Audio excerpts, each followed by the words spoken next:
अस्सलाम वालेकुम दोस्तों। तो कैसे हैं आप सभी? उम्मीद करता हूँ कि अच्छे ही होंगे। तो दोस्तों आज की वीडियो में हम बात करने वाली हैं जंजीरें ड्रामा के लेटेस्ट एपिसोड 20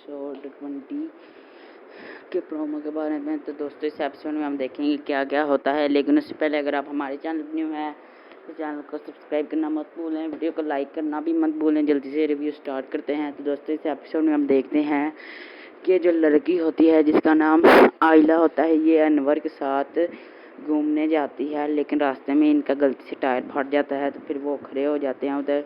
फिर वो मैकेनिक को बुलाता है। तो मैकेनिक के आने तक ये इंतज़ार कर रहे होते हैं। जब मैकेनिक आता है तो वो टायर सही करता होता है। तो वो लड़की गाड़ी के बाहर खड़ी होती है, तो उसको दूर से एक बूढ़ी आंटी इशारा करती है।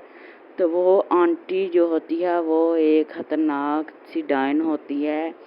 तो वो उसको बुलाती है और थोड़ी देर बिठाती है और उस पर जादू कर देती है और उसको बहुत बुरी हालत में बना देती है, चुड़ैल। तो अगर आपको ये इस ड्रामे का रिव्यू अच्छा लगा तो वीडियो को लाइक सब्सक्राइब करना मत भूलें। मिलते हैं नेक्स्ट वीडियो में, तब तक के लिए अल्लाह हाफिज़ दोस्तों।